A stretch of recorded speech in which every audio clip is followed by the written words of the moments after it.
On your knees! Lieutenant Sarah Chen's knees hit the concrete. 100 male candidates stared as Captain Marcus Brennan circled her like a predator, his boot stopping inches from her face. "This is what happens when the Navy prioritizes politics over capability," he announced, his voice dripping contempt. "Look at her, gentlemen. This is your diversity hire, your participation trophy sailor." Sarah's hands remained clasped behind her back. Her breathing stayed controlled. 4 counts in, 4 counts out. The same breathing technique she'd used 3 months ago in Yemen, when she'd single-handedly breached a terrorist compound and saved 12 hostages. The breathing technique that earned her the Navy Cross. The breathing technique of a DevGru operator. Captain Brennan had no idea who was kneeling in front of him. If you believe that true strength reveals itself in silence, subscribe to our channel and stay until the end of this story. Comment below with your city so I can see how far this tale of justice travels across the world. The formation had been perfect. 103 candidates stood in precise ranks on the parade ground, their uniforms sharp, their faces forward, their breathing synchronized. They were the best of the best: SEAL operators, EOD specialists, special warfare combatants, intelligence officers, all competing for 12 spots to become instructors at the Navy's Advanced Warfare School. Sarah Chen stood in the 3rd row, her 5'4" frame dwarfed by the 6-foot warriors surrounding her. She'd positioned herself there deliberately, in the middle of the pack, invisible, unremarkable. Her uniform was perfect.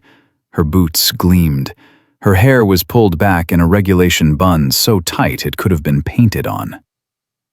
Captain Marcus Brennan stepped onto the raised platform, his chest covered in ribbons from 15 years of SEAL operations. He was a legend.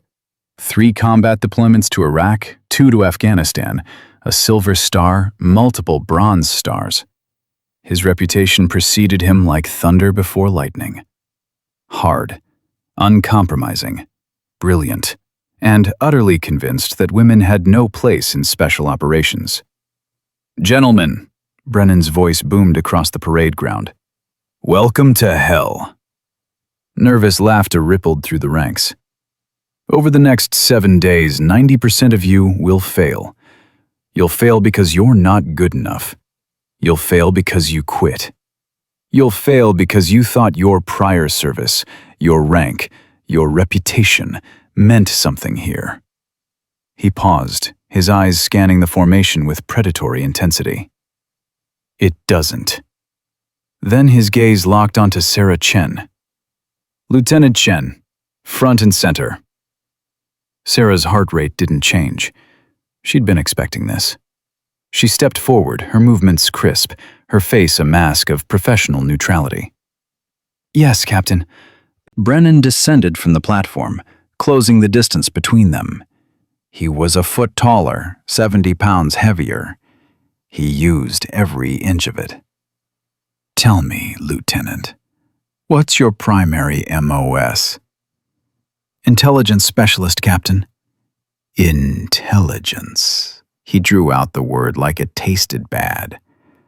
"So you've spent your career in air-conditioned offices, typing reports, drinking coffee, analyzing data other people risked their lives to collect." "Yes, Captain." "And now you want to teach warriors how to fight."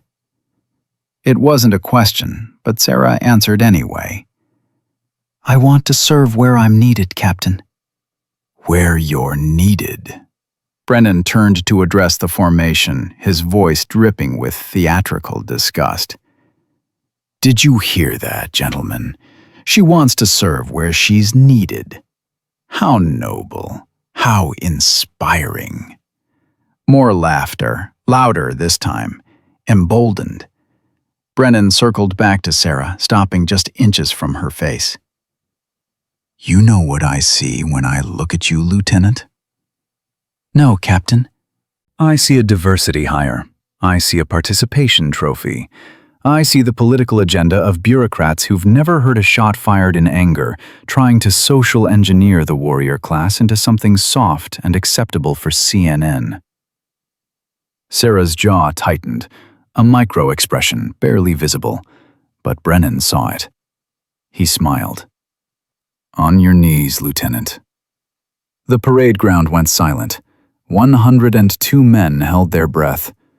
Sarah dropped to her knees without hesitation. Her hands went behind her back automatically, her spine straight, her eyes forward.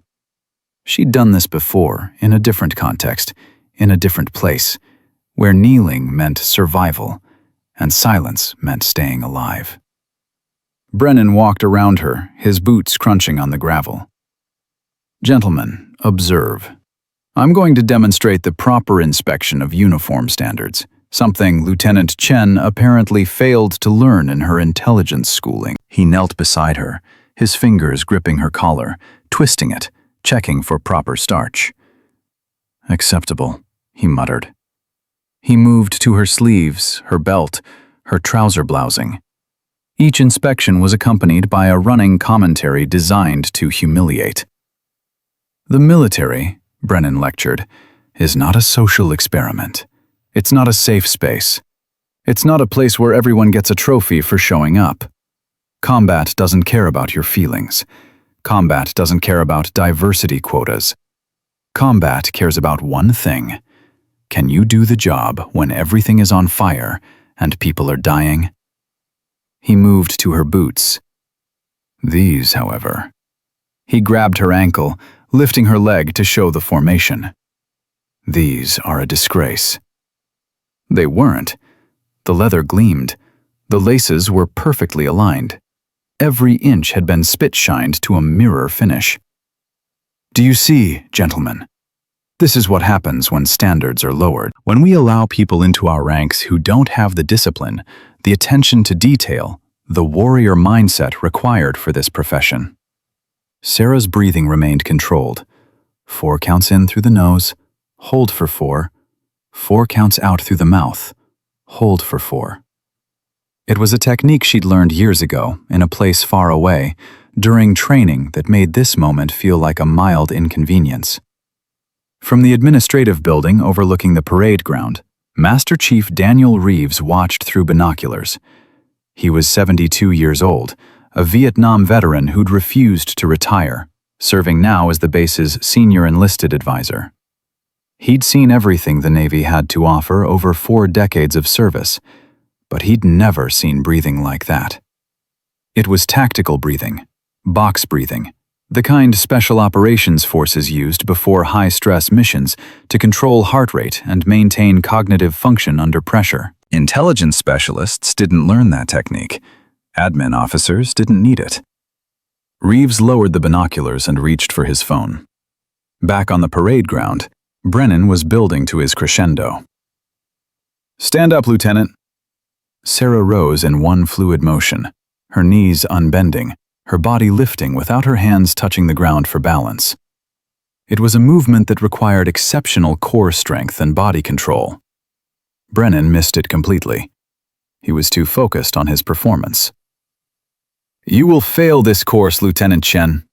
Not because I want you to fail, not because I'm biased, but because reality is biased. Because physics is biased. Because the human body has limitations, and your body cannot do what these men's bodies can do. That's not sexism.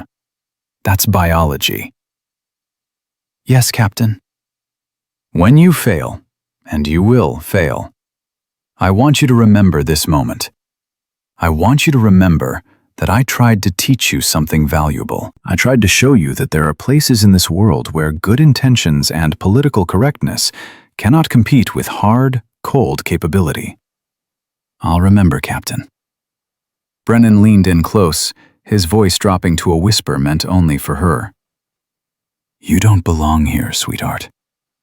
Do yourself a favor and drop out now before you get hurt. Before you get someone else hurt." Sarah met his eyes for the first time. Her voice was quiet, level, empty of emotion. "I'll stay, Captain." if that's acceptable." Something in her tone made Brennan hesitate. It wasn't defiance. It wasn't anger. It was something else, something he couldn't quite identify. A hollowness, a void where emotion should be. He stepped back, addressing the formation. "The first evolution begins in 30 minutes. We're conducting a 48-hour maritime operations gauntlet. No sleep, no breaks. Cold water confidence, combat diving, small boat operations, and a live fire hostage rescue scenario. By Sunday morning, 70 of you will be gone." He turned back to Sarah. "Lieutenant Chen, since you're so eager to prove yourself, you'll go first on every evolution. You'll set the baseline time. You'll be the example of what not to do." "Yes, Captain." "Dismissed. Get to the equipment staging area. Move!" The formation exploded into motion, men jogging toward the waterfront facilities. Sarah moved with them, maintaining perfect interval, her face unchanged. Master Chief Reeves was already on his second phone call. "I need a favor," he said quietly into the receiver. "I need you to run a name for me. Chen, Sarah, Lieutenant Junior grade. Last 4 of her social are... Hold on." He pulled up the course roster on his computer. 7932. The voice on the other end was cautious. "Danny, you know I can't just..." "I know what I'm asking. This is important. Run it through JSOC channels, Special Operations databases. And Pete, if her file is classified above your clearance, I need you to tell me that, too."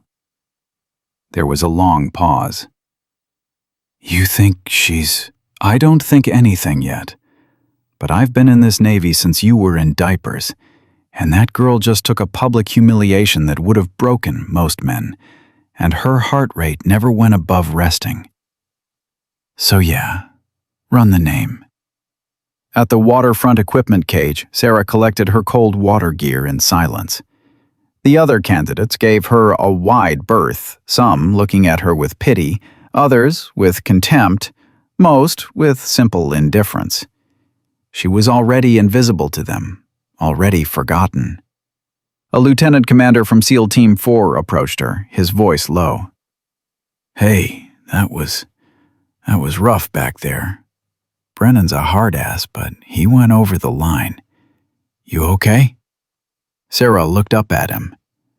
"I'm fine, sir. Thank you for asking." "Look, nobody would blame you if you wanted to drop. That was hazing, plain and simple. You could file a complaint." "I appreciate your concern, sir, but I'm staying." The SEAL studied her face, looking for cracks, for weakness, for the telltale signs of suppressed emotion. He found nothing. "Okay. Well, good luck out there." "Thank you, sir." He walked away, troubled. Something about her was wrong. Not weak, not broken, just wrong. Sarah finished suiting up. The wetsuit was too large. They'd given her a medium instead of a small, deliberately making it harder for her to swim efficiently. The weight vest was calibrated 10 pounds heavier than standard. The fins were the wrong size. She adjusted everything without complaint, making the equipment work through improvisation and knots and duct tape. Other candidates would have protested, demanded proper gear. She just adapted. Brennan appeared at the equipment cage, his voice loud enough for everyone to hear. "Lieutenant Chen, you're up!" First evolution is a 2-mile ocean swim, full combat gear, in 45-degree water. Expected time is 75 minutes. Your target is the oil platform 3 miles offshore. You'll swim to it, climb to the top deck, retrieve a flag, and swim back. Any questions? "No, Captain." Outstanding. You have 5 minutes to get in the water. Clock starts when you cross the surf line. Sarah walked to the beach, the oversized wetsuit chafing, the heavy vest pulling at her shoulders.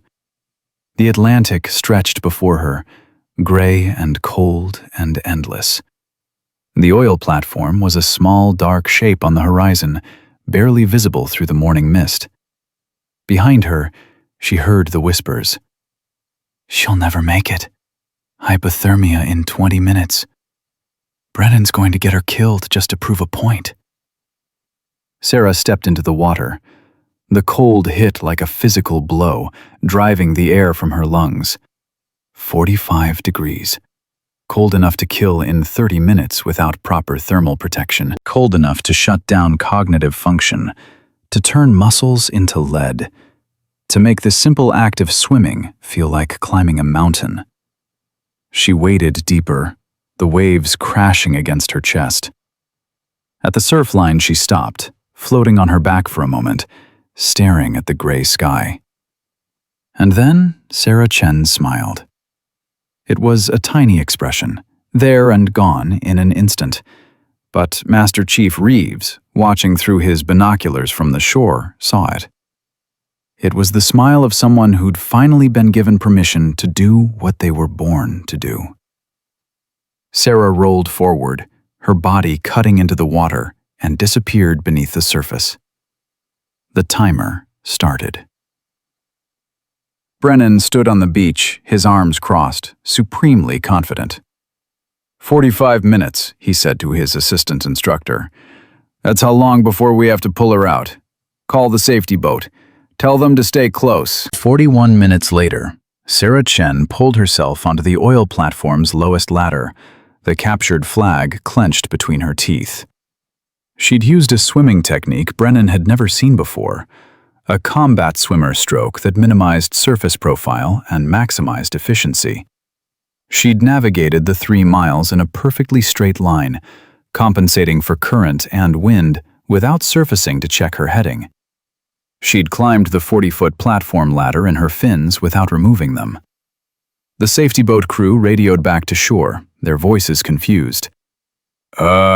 Captain? The lieutenant she's already at the platform. She's climbing." Brennan grabbed the radio. "Say again?" "She's at the platform, sir. Looks like she's on her way back. Time so far is 41 minutes, 30 seconds. Impossible. Brennan's assistant instructor, a former SEAL Team 6 operator named Garcia, whistled low.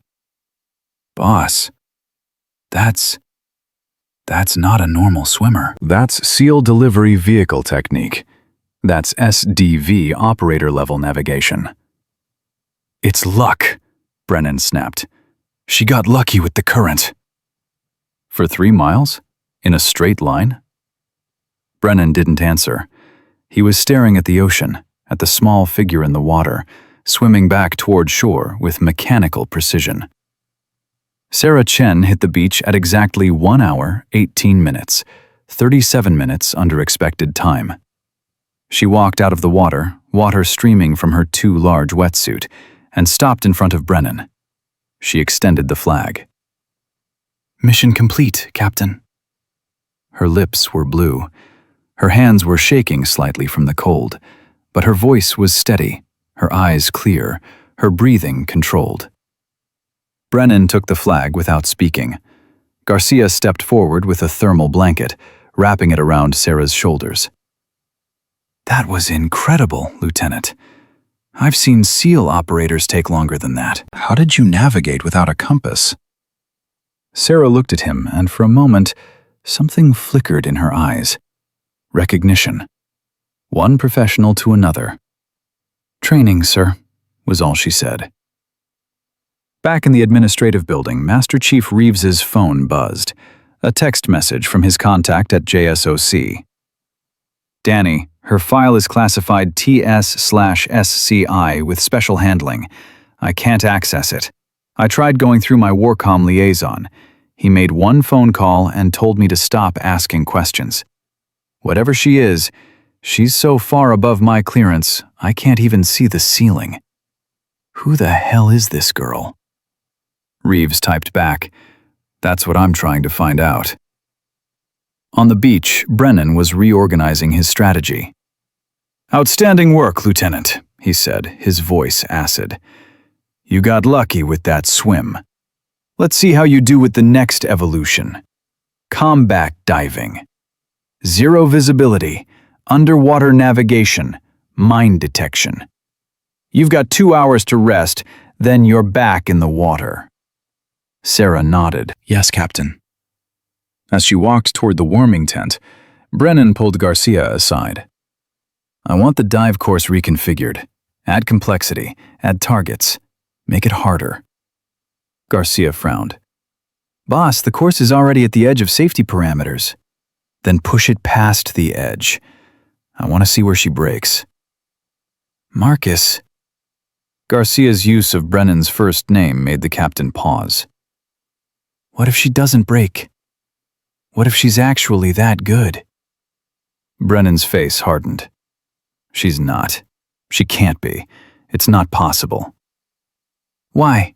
Because she's a woman? Because I've been doing this for 15 years, and I know what a Tier 1 operator looks like. And that, he pointed at Sarah's retreating figure. That's not it. But even as he said the words, a small voice in the back of his mind whispered, Are you sure? The voice sounded uncomfortably like doubt. The 2 hours passed like minutes. Sarah sat in the warming tent, her wetsuit peeled to her waist, drinking water in measured sips. Around her, candidates whispered and stared. She ignored them all, her eyes closed, her breathing steady, somewhere else entirely. Lieutenant Chen, a young ensign from EOD, approached hesitantly. That swim was... how did you... Luck, Sarah said without opening her eyes. Good current. But the navigation... Luck, she repeated, her tone making it clear the conversation was over. The ensign retreated, confused. Garcia watched the exchange from the tent entrance, his frown deepening. He'd seen this before, the deflection, the minimization of exceptional performance, the refusal to accept recognition. It was a cultural marker, a tell. Tier 1 operators didn't brag. They didn't explain. They didn't need external validation because they'd internalized a standard so high that nothing they did ever felt good enough. His phone buzzed. A text from an old teammate. Heard you got an interesting candidate in instructor selection. Female LT smoking the course. That true? Garcia typed back. You have no idea. The response came immediately. Brennan losing his mind yet? Getting there. At exactly 1400 hours, Brennan's voice boomed across the waterfront. All candidates, muster at Dive Station 3. Next evolution begins in 10 minutes. Sarah stood, pulled her wetsuit back on, and walked toward the dive platform. Her muscles should have been screaming from the swim. 2 miles in 45-degree water carrying combat gear was enough to destroy most people for days. She moved like she'd just woken from a nap. The dive station was a nightmare of dark water and deliberately poor visibility. Industrial dye had been added to turn the water black as oil. 8 simulated mines were hidden on the bottom, 40 feet down. Candidates had to locate them using only touch and memory, marking each location with a colored buoy, all while performing underwater navigation between checkpoints. Expected finds, 3 to 4 targets. Expected time, 90 minutes. Brennan stood at the platform's edge, his arms crossed. Lieutenant Chen, since you performed so well on the swim, I've made some adjustments to the dive course, specifically for you. Sarah said nothing, just listened. Instead of 8 targets, you'll be looking for 12. I've added 4 additional mines to your course. They're smaller, harder to find. Your expected time is still 90 minutes. Any questions? No, Captain. Outstanding. Gear up. Garcia stepped forward. Captain, that's not... She said she has no questions, Garcia. Are you questioning my training methodology? Garcia's jaw tightened. No, sir. Good. Lieutenant, you have 5 minutes. Sarah donned her dive gear with the same methodical precision she'd shown all day. Mask, regulator, B, C, D, weight belt, fins. She checked every piece twice, her fingers moving through pre-dive checks that were muscle memory. When she approached the platform edge, Garcia was there, ostensibly checking her equipment but actually whispering. "He's setting you up again. Those extra mines? He hid them himself an hour ago. They're in impossible locations." Sarah looked at him through her mask. "Thank you, sir. You don't have to do this. You can refuse an unsafe evolution. I'll back you up." "I appreciate that, sir. But I'm going to dive." "Why? Why are you letting him do this to you?" Sarah's lips curved slightly beneath her regulator. "Because eventually, sir, he's going to run out of ways to make things harder. And then we'll see what happens." She stepped off the platform before Garcia could respond. The cold water swallowed her whole. 40 feet down, the world turned to absolute blackness. No light penetrated the dye. Sarah hung suspended in the void, her breathing the only sound, the hiss and bubble of her regulator marking time. She reached down, touched the bottom, and began to navigate. On the surface, Brennan started his stopwatch. "She'll find maybe 2, he told Garcia. 3 if she's lucky. The extra targets are under ledges, buried in silt. She'll never..." His radio crackled. The safety diver's voice came through. "Target 1 marked. Buoy deployed." Brennan checked his watch. 8 minutes. She got the easy one. 3 minutes later. "Target 2 marked." "The second easy one," Brennan muttered. 2 minutes after that. "Target 3 marked." Garcia raised an eyebrow. "Those aren't the easy ones anymore, boss." Brennan's face reddened. She's covering ground quickly. She'll miss the hard ones." "Target 4 marked." "Target 5 marked." "Target 6 marked." The reports came in like drumbeats. Every few minutes, another impossibility. Sarah was moving through the dive course with mechanical efficiency, finding targets that experienced combat divers had missed during the course setup. She was working a search pattern that shouldn't have been possible in zero visibility. At 43 minutes, the radio crackled again. "Target 7 marked. Sir, I need to surface and ask you something." The safety diver's head broke the surface. He swam to the platform, his face pale. "Captain, there were only 8 mines on the original course layout, right?" 12, Brennan said. "I added 4 more." "Where'd you put them?"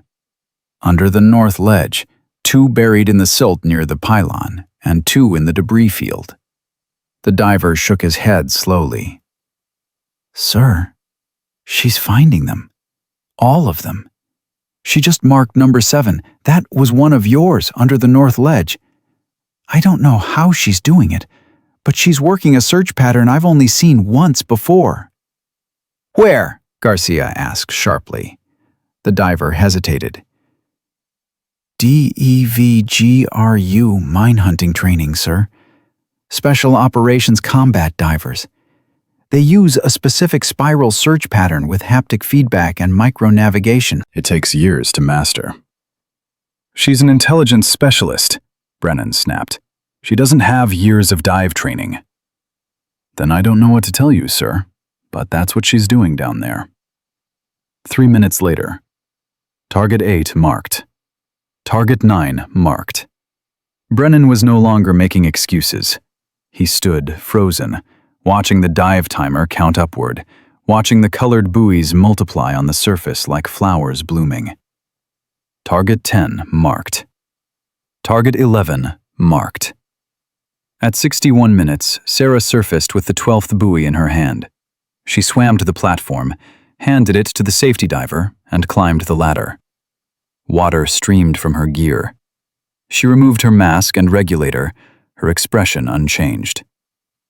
12 targets located and marked, Captain. Permission to secure from dive operations." Brennan stared at her. His mouth opened, closed, opened again. How? Sir? How did you find them all? The visibility was 0. Some of those mines were deliberately hidden in impossible locations. How? Sarah's voice was flat, empty. Training, Captain. You feel for density changes in the silt. You map the bottom topology by touch. You count kick cycles to maintain navigation. It's just training. That's not just training, Garcia said quietly. That's advanced special operations technique. Sarah looked at him. For a moment, something passed between them. Recognition. Understanding. Then she looked away. May I secure, Captain? Brennan waved her off, his mind racing.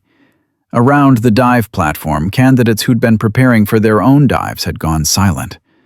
They'd watched the buoy count climb. They'd heard the safety divers report. They were looking at Sarah Chen differently now. Not with pity, with something closer to fear. Master Chief Reeves appeared at the waterfront, approaching Brennan with a tablet in his hand. Captain, I need to speak with you, privately. Not now, Master Chief. Sir, it's about Lieutenant Chen. Brennan's head snapped around. What about her? Not here. My office, 5 minutes.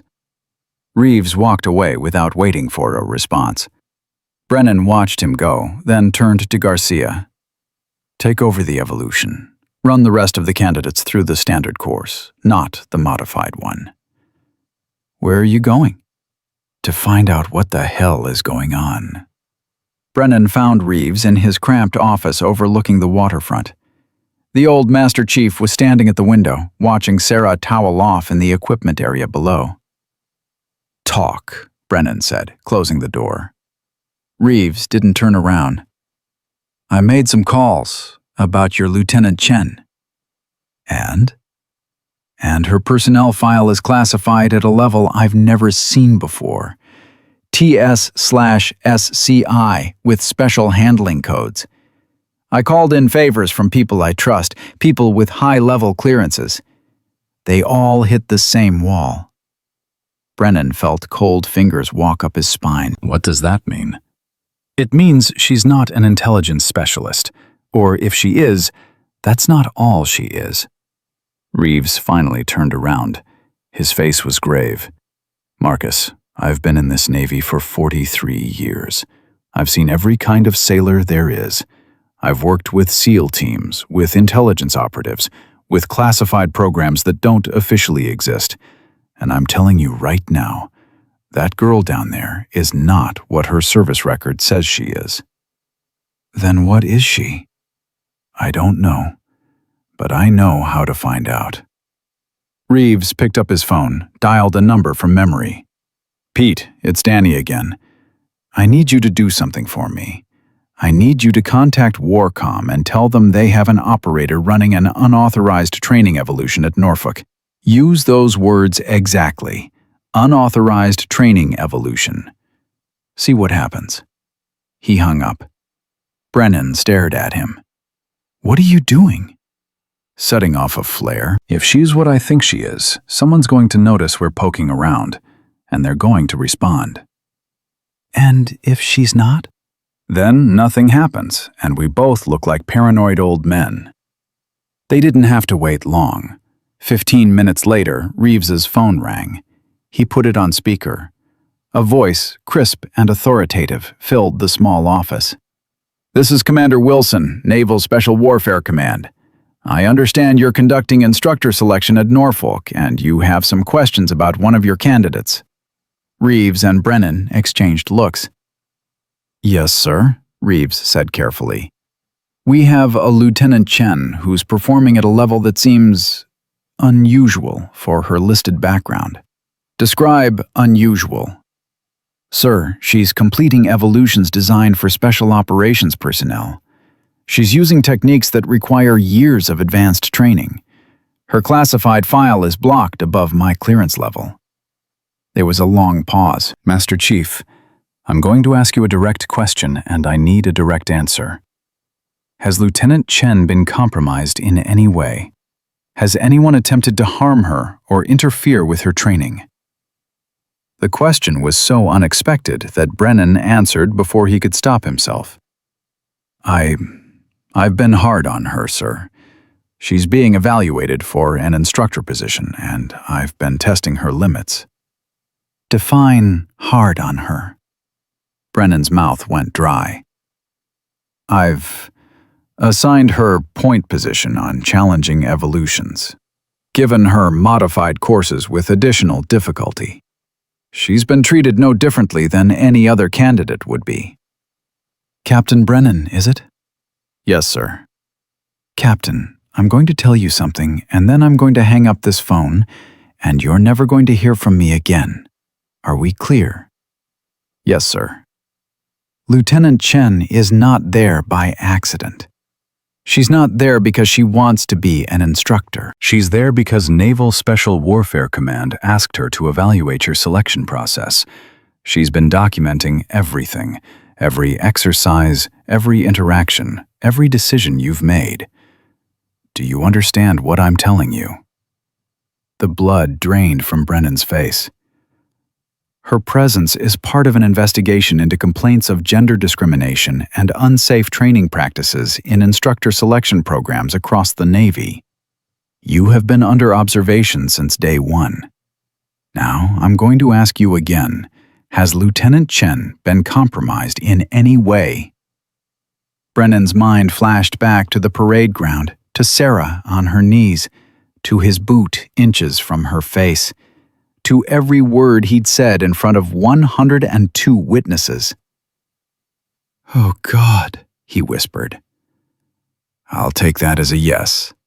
Expect a formal inquiry within 48 hours.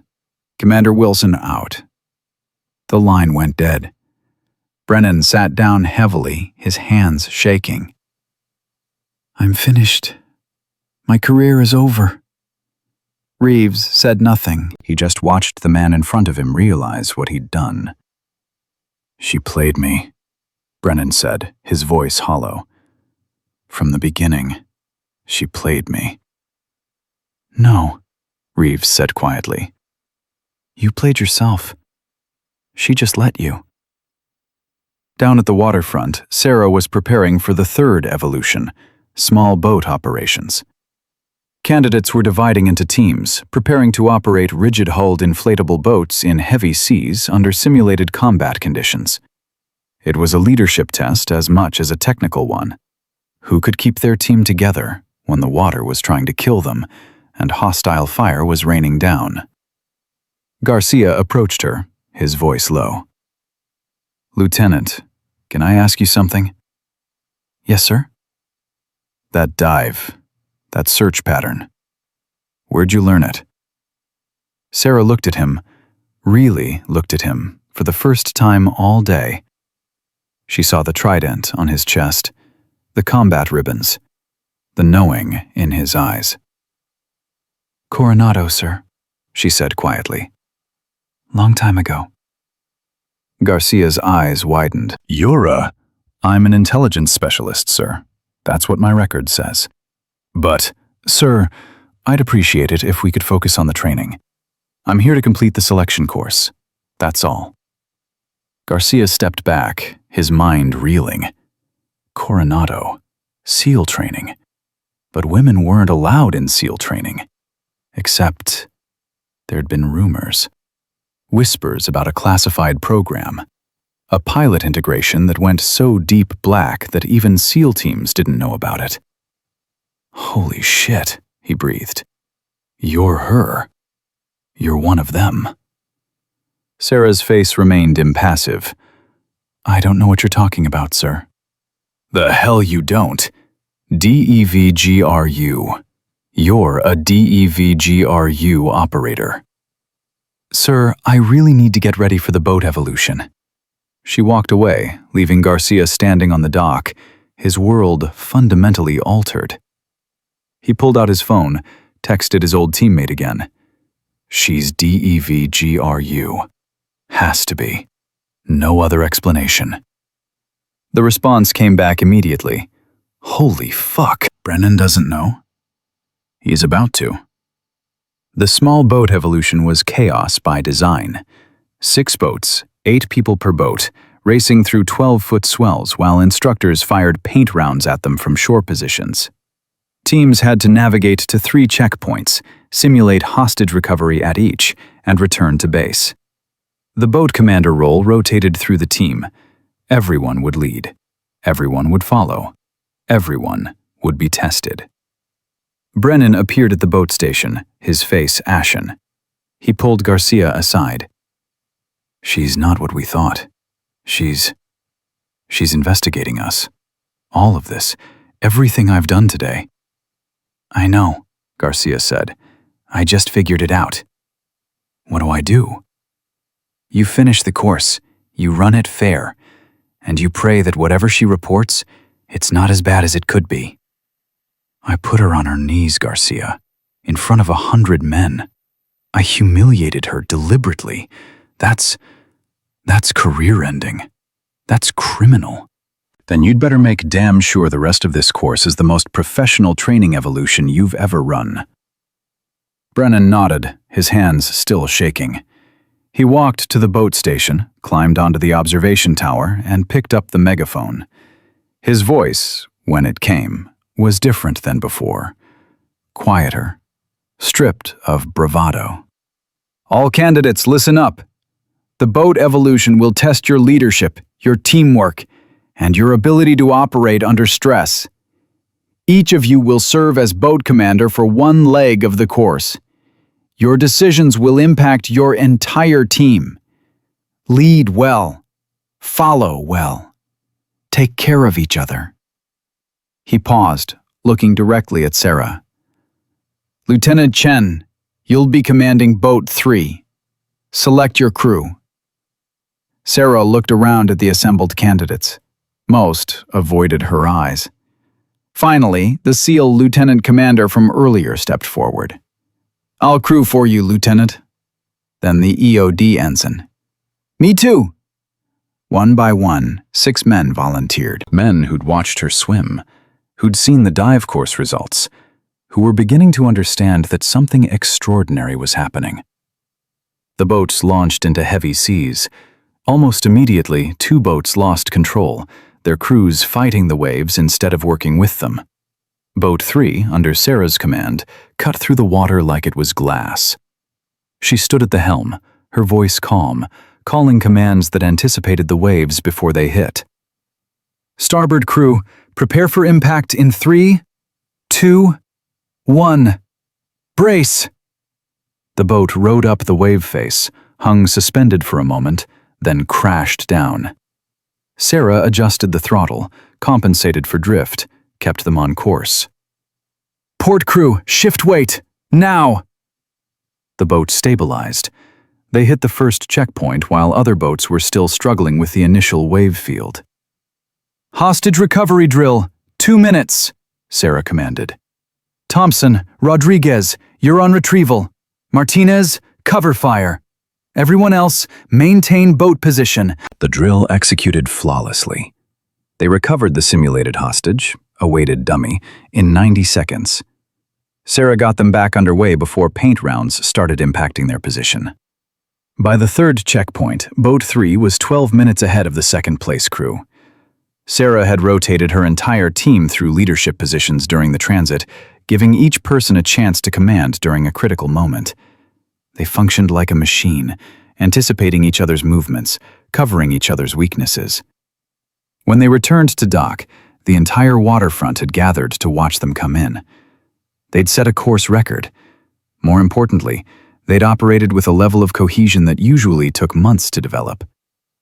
Sarah stepped off the boat, dripping wet, and approached Brennan. Boat 3 reporting mission complete, Captain. All checkpoints reached. All hostages recovered. 0 simulated casualties. 0 safety violations. Brennan looked at her, really looked at her, and saw what Master Chief Reeves had seen. What Garcia had seen. What he'd been too blind and arrogant to see from the beginning. He saw a warrior. Outstanding work, Lieutenant, he said quietly. Truly outstanding. Sarah nodded once, then walked toward the equipment shed. Behind her, the men from her boat crew were talking rapidly, their voices full of awe. The word spreading through the base like wildfire. Garcia approached Brennan. Boss, we need to talk about the final evolution, the oil platform assault. What about it? You can't give her a modified course, not anymore. Whatever point you were trying to make, it's made. Give her the standard scenario. Brennan shook his head slowly. No. I'm going to give her the hardest scenario I can design. Not to break her, not to humiliate her, but because I need to see... See what? How good she really is. The sun was setting over the Atlantic when Brennan gathered all candidates for the final evolution briefing. 48 hours without sleep had carved lines into faces, turned eyes bloodshot, reduced the original 103 candidates to 72. Sarah stood in the back, her posture unchanged despite the exhaustion that radiated from every other person on the waterfront. Final evolution, Brennan announced, his voice carrying across the assembled group. Live fire hostage rescue on the offshore oil platform. You'll be operating in 4-person teams. Expected scenario duration is 12 to 15 minutes. Rules of engagement are standard. Positive identification of hostiles, protect civilians at all costs, simunition rounds only. He paused, his eyes finding Sarah in the crowd. However, I'm making an exception for one candidate. Lieutenant Chen will be conducting a solo assault. The crowd erupted in murmurs. Garcia stepped forward. Captain, that's not protocol. It's my course, Garcia. My protocol. Brennan's voice was hard, but there was something different in it now. Not cruelty, something closer to desperate curiosity. Lieutenant Chen has demonstrated exceptional individual performance. I want to see how she handles a scenario that typically requires a full assault team. Alone. Sarah's expression didn't change. What are the scenario parameters, Captain? 4-story platform, 8 hostile actors, 3 civilian hostages. You'll insert as a combat swimmer, approach from below, neutralize all threats, secure all hostages. Time limit is 8 minutes. Any longer, and the hostages are executed per scenario timeline. 8 minutes, Garcia breathed. Boss, a full SEAL team needs 12. I'm aware of the standard times, Garcia. Brennan turned back to Sarah. Can you do it, Lieutenant? Sarah met his eyes. The entire waterfront went silent, waiting for her response. Yes, Captain. You understand this is voluntary. You can refuse. No one would blame you. I understand, Captain. I'll conduct the evolution. Brennan nodded slowly. You have 2 hours to prepare.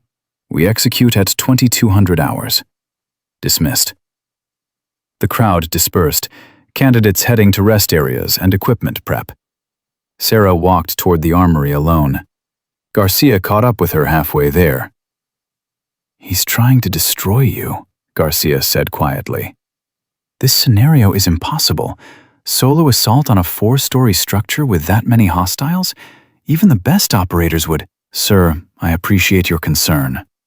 I'm not concerned, Lieutenant. I'm terrified. Because I think you're actually going to try this. And I think it's going to get you killed. He grabbed her arm, stopping her. Talk to me. Off the record. Who are you really?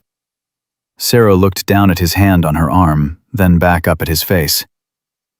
I'm someone who needs to prep for an evolution in 2 hours, sir. That's who I am right now. Damn it, Chen! Sir, if you want to help me, clear the armory for 30 minutes. I need to zero my weapon and run some drills without an audience. Garcia stared at her, then released her arm. 30 minutes. But I'm staying outside. If you need... I won't need anything, sir. But thank you. Inside the armory, Sarah moved through her preparation with ritualistic precision. She selected a rifle from the rack, performed a function check, then began field stripping it completely. Her hands moved without conscious thought, muscle memory from thousands of repetitions. Strip, inspect, reassemble, load, charge, safe. Her phone buzzed, a text from a number with no caller ID. "Heard you're about to do something stupid. Don't die. We need you back." Sarah smiled slightly, typed back, "Define stupid." "Solo platform assault in 8 minutes." "That's optimistic, not stupid." "Chen, be careful. Brennan doesn't know what he's watching." If you reveal capability, the program gets exposed. Sarah stared at the message for a long moment, then typed, "Maybe it's time." The response came after a pause. "Your call. We'll back whatever you decide." She deleted the conversation, pocketed the phone, and returned to her weapon. Outside, she could hear voices, Brennan and Master Chief Reeves arguing. "You're going to get her killed," Reeves was saying, his voice sharp with anger. "This isn't training anymore. This is ego." "I know what I'm doing." "Do you? Because from where I'm standing, you've spent 2 days trying to break someone who can't be broken, and now you're escalating to something dangerous." "She said she could do it." "Of course she said she could do it. She's a professional. She's not going to show weakness, but that doesn't mean you should." "Master Chief?" Brennan's voice dropped. "I need to know. After everything that happened today, after what I did to her, I need to know if she's as good as I think she is. Because if she is, then I owe her more than an apology. I owe her..." "What?" "Everything. I owe her everything. My respect, my acknowledgement, my complete and total admission that I was wrong about everything." Reeves was silent for a moment. "And if she fails?" "She won't." "How do you know?" "Because I've been doing this for 15 years, and I've finally learned to recognize what I'm looking at." Inside the armory, Sarah checked her magazine count one final time, then walked to the door. She opened it to find both men standing there, their argument cut short. "Lieutenant," Brennan said, "are you ready?"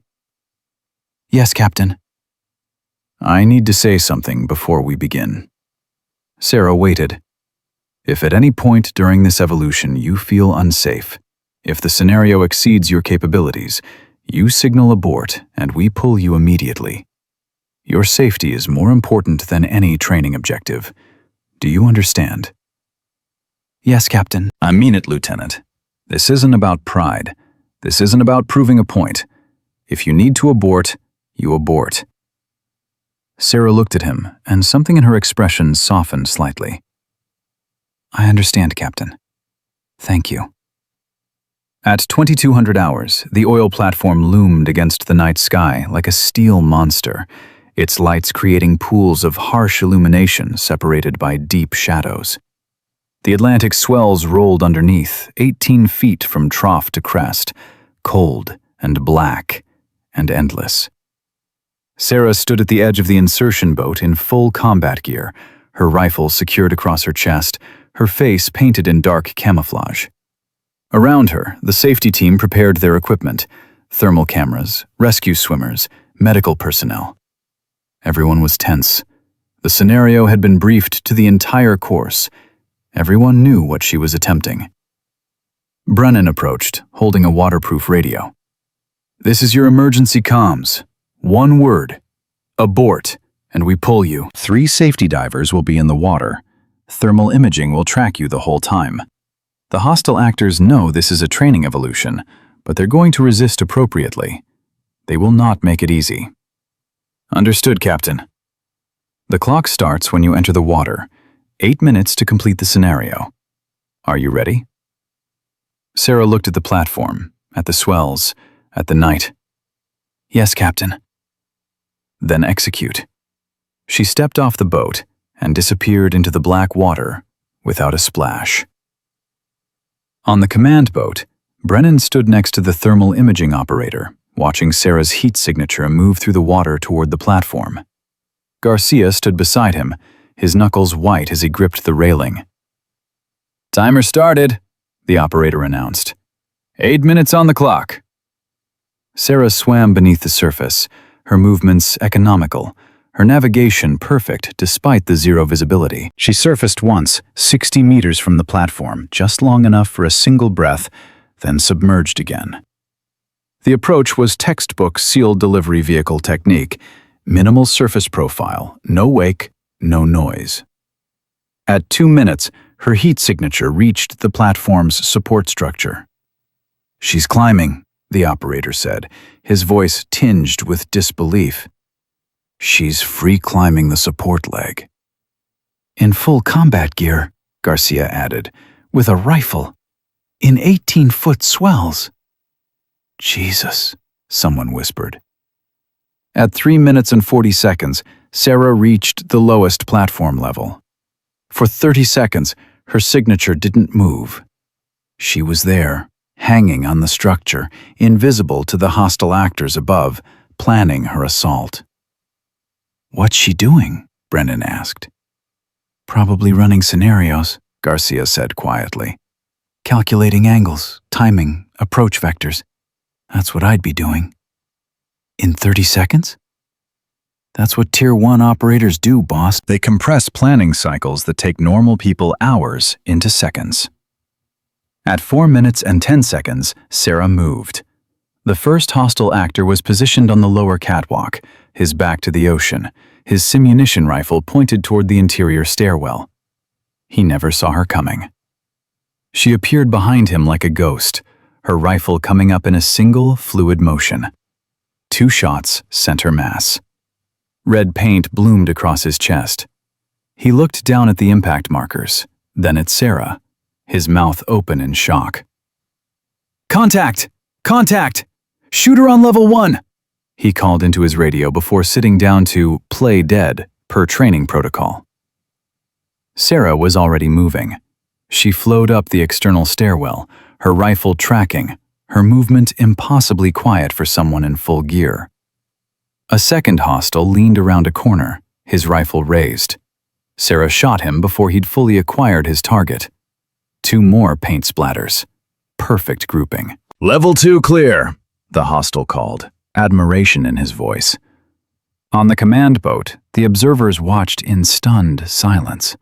The thermal feed showed Sarah moving through the platform like liquid, each movement precise, each engagement lasting less than 2 seconds. 5 minutes, the timer operator announced. Sarah hit level 3. This was where the scenario designers had placed the civilians.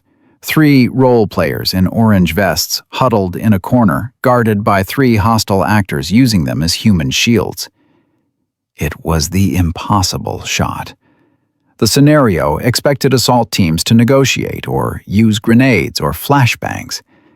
Sarah had none of those options. She appeared in the doorway, took in the situation in a microsecond, and made a choice. "Don't move!" one of the hostile actors yelled, pulling a civilian in front of him. "I'll shoot the hostage!" Sarah's rifle barked 3 times in rapid succession. 3 shots, 3 hostiles down. Each round passed within inches of civilian heads, close enough that the role players flinched, but every shot found its mark on the hostile actors behind them. "Holy fuck," Garcia breathed. "Those were precision headshots, with civilians in the line of fire? I've seen Delta Force guys refuse that shot." The hostile actors sat down, paint covering their faces, staring at Sarah with something close to reverence. One of them pulled off his training helmet. "Ma'am, who the hell are you?" Sarah didn't answer. She was already moving to level 4, where the final 2 hostiles waited with the last hostage, a young role player pretending to be a child held at gunpoint. 6 minutes, the timer called. The final 2 hostiles were positioned with overlapping fields of fire, both with angles on the child hostage. Taking one meant exposing herself to the other. It was designed to require team coordination, one element to suppress, another to flank. Solo assault made it a no-win scenario. Sarah reached the top of the stairwell and stopped. For 3 seconds, she was perfectly still, calculating, planning. Then she moved, and what happened next would be talked about for years. She threw herself into the room in a diving roll, came up firing, hit the first hostile twice while still in motion, then used the momentum of her roll to spin behind a support beam before the second hostile could track her. She came around the beam from the opposite side he expected, caught him in a moment of confusion, and dropped him with a single headshot. Time elapsed. 6 minutes, 47 seconds. All hostiles neutralized, Sarah reported into her radio, her voice calm. All hostages secure. Level 4 clear. On the command boat, nobody spoke. They just stared at the thermal feed, at the impossible time on the clock, at the perfection of what they'd just witnessed. Finally, Garcia turned to Brennan. "Boss, I've been a SEAL for 12 years. I've worked with the best operators in the world. I've never seen anything like that. Not even close." Brennan didn't respond. He was staring at the platform, his face pale, his hands shaking. "Get Master Chief Reeves," he said quietly. "Tell him to bring her file. All of it. Whatever clearances he needs to break, break them. I need to know who she is." "You already know," Garcia said. "You've known for hours. I need to hear it officially. I need—" Brennan's voice cracked. "I need to stand in front of this entire course and admit what I did, what I am. And she needs to hear that I know." Reeves was already on the boat, a sealed folder in his hands. "Already done, Captain. And you're not going to like what you're about to hear." The retrieval boat brought Sarah back to the command vessel. She climbed aboard, water streaming from her gear, her face still painted in camouflage. The entire safety crew, the role players, the hostile actors, everyone had gathered. Word had spread. People wanted to see who she really was. Brennan stood at the front of the assembled group, Master Chief Reeves beside him. The sealed folder sat on a table between them. "Lieutenant Chen," Brennan said, his voice carrying across the deck. "Please approach." Sarah walked forward, her rifle still slung across her chest, her breathing steady. She stopped 3 feet from Brennan and came to attention. "At ease, Lieutenant." Brennan's hands were shaking visibly now. "Master Chief Reeves has something he needs to read. Something I should have known before I ever opened my mouth on that parade ground 48 hours ago." Reeves opened the folder. His voice was grave, formal, the voice of a man reading a citation. "Service record for Lieutenant Junior Grade Sarah Chen, United States Navy. Current assignment, Naval Special Warfare Development Group, Dam Neck, Virginia." The crowd gasped. DEVGRU. SEAL Team 6. The words hung in the air like a bomb. Reeves continued.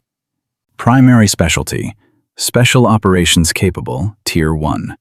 Advanced qualifications, High Altitude Low Opening Parachutist, Combat Diving Supervisor, Advanced Breacher, Master Training Specialist in Close Quarters Combat, Designated Marksman, Sniper Qualified." "Jesus Christ," someone whispered. Combat deployments, 6 confirmed, 3 additional to locations classified above top secret. Operational theaters include Afghanistan, Iraq, Yemen, Horn of Africa, and multiple denied access environments. Reeves's voice grew stronger, filling with pride. Decorations for Valor. Navy Cross, awarded for extraordinary heroism during classified hostage rescue operation, resulting in the successful recovery of 12 American civilians and 4 allied foreign nationals from hostile forces. Citation reads, Lieutenant Chen, serving as assault element leader, demonstrated exceptional courage under fire when she single-handedly breached a fortified position, neutralized 8 hostile combatants, and secured all hostages while under continuous heavy fire from superior enemy forces. The deck was absolutely silent. Men were staring at Sarah with expressions of pure awe. Silver Star with 2 oak leaf clusters, Bronze Star with Valor Device, 4 awards, Purple Heart, 3 awards. Reeves paused. Lieutenant Chen is one of 12 women to have successfully completed the Naval Special Warfare Assessment and Selection process, and one of only 4 to have achieved Tier 1 operational status with DevGru. He closed the folder. She's been here on assignment from Naval Special Warfare Command to evaluate instructor selection processes following multiple complaints of gender discrimination and unsafe training practices. Brennan's legs almost gave out. He steadied himself against the table. How long? Sir? Sarah's voice was quiet. How long have you been documenting? Since the beginning? Yes, Captain. The parade ground. When I put you on your knees, when I... His voice broke. That's all in your report. Yes, Captain. Brennan looked at her, really looked at her, and saw what he should have seen from the first moment. Not a diversity hire, not a political statement. A warrior who'd accomplished more in 6 years than he'd accomplished in 15. I need to say something, Brennan said, his voice raw. I need everyone here to hear this. He straightened, came to attention, and saluted Sarah Chen. The crowd erupted in shocked murmurs. A captain saluting a lieutenant. It was backwards, wrong, a violation of every protocol. But Brennan held the salute. Lieutenant Chen, on behalf of the United States Navy, I offer my deepest and most sincere apology for my conduct over the past 48 hours. I allowed my biases, my assumptions, and my arrogance to blind me to the presence of an American hero. I treated you with disrespect. I humiliated you. I deliberately attempted to break you because I couldn't accept that you might be better than me. And you are. You're better than me in every way that matters. His voice cracked. What I witnessed tonight wasn't a training evolution. It was a masterclass. It was the finest display of single-operator assault capability I've ever seen. And I've been too blind and stupid to recognize it. Sarah returned the salute, sharp and precise. Thank you, Captain. I don't deserve your thanks, Lieutenant. I deserve court-martial. I deserve to have my career ended, and if that's in your report, then I accept it. I earned it. Sarah lowered her salute. The deck waited for her response. Captain, she said quietly. May I speak freely? Of course. You made assumptions. Those assumptions caused you to treat me unfairly. But over the past 48 hours, I've watched you change. I've watched you question yourself. I've watched you give me harder and harder challenges. And somewhere along the way, it stopped being about breaking me and started being about understanding what you were seeing. She paused. My report will note that you created unsafe training conditions. It will recommend changes to the selection process. But it will also note that when presented with evidence that contradicted your assumptions, you adapted. You learned. That's rare, Captain. A lot of men double down when they're wrong. You didn't. Brennan's eyes were wet. What are you saying? I'm saying that my report will recommend you remain in command of this program, with oversight, with mandatory anti-discrimination training, and with female instructors assigned to provide balanced perspectives. But you're good at what you do, Captain. You just need to learn to see capability wherever it comes from. I don't understand. After what I did. After what you did, you're standing here in front of 100 witnesses, saluting a junior officer, admitting you were wrong. That takes courage, Captain. A different kind than combat courage, but just as real. She stepped forward, extended her hand. I'm Sarah Chen. I'm a DevGru operator, and I'd be honored to work with you to make this selection course the best in the Navy. Brennan stared at her hand, then took it. The honor is entirely mine, Lieutenant. Behind them, the assembled candidates and instructors erupted in applause. It started slow, uncertain, then built into a thunder that rolled across the water. Garcia approached, a slight smile on his face. Well, this is going to be one hell of a story. It stays here, Sarah said firmly. What happened on this course is between us. My identity remains classified. As far as the official record is concerned, I'm still Lieutenant Chen, intelligence specialist, who performed adequately during selection. Adequately? Garcia laughed. You set records that'll stand for decades. Then don't record them. I'm not here for records or recognition. I'm here to make sure that the next woman who tries this course gets a fair shot. Master Chief Reeves stepped forward. It'll be done, Lieutenant. I'll personally see to it. New protocols, new oversight, new culture. Starting tomorrow. Sarah nodded. Thank you, Master Chief. She turned to face the assembled candidates. Gentlemen, you've all completed 2 days of the hardest training the Navy offers. You've performed with courage and skill. Some of you will be selected as instructors. All of you will carry forward what you learned here. Remember it. Not the individual evolutions, but the lesson underneath them. What lesson is that, ma'am? One of the candidates called out. Sarah smiled, tired and real. That competence doesn't have a gender. Excellence doesn't have a size requirement. And the most dangerous operator in any room is the one you never see coming. Never assume. Never underestimate. Never stop learning. The applause came again, louder this time. As the boats returned to shore, Garcia pulled Brennan aside. You okay, boss? Brennan shook his head. No, but I will be. He watched Sarah at the bow of the boat, staring out at the dark ocean. She could have destroyed me. One report. One official complaint. Career over. She's a professional, Garcia said. Professionals don't burn bridges unless they have to. She's more than that. Brennan struggled for words. She's everything I thought I was, everything I pretended to be. And she did it without saying a word. That's what quiet professionals do, boss. They let the work speak. Brennan nodded slowly. I've got a lot to learn. Yeah, Garcia agreed. You do. Good thing you've got a hell of a teacher if you're smart enough to listen. The boats reached shore at 2300 hours. Word had already spread through the base like wildfire.